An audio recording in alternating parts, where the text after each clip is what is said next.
jungle.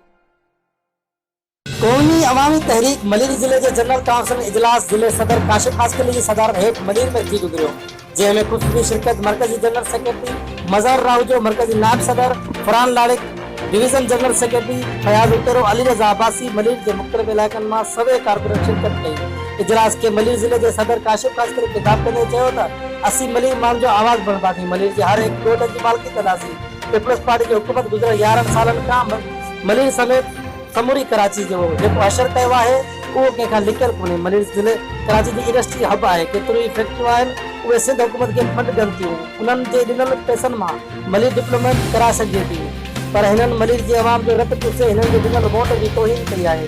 क़ौमी अवामी तहरीक मलिर जे मक़ामी मसइलनि खे उजागर करे किरदारु अदा कंदी। इजलास खे फयाज़ उतेरो इमरान मंगलियो पिणु ख़िताब कयो।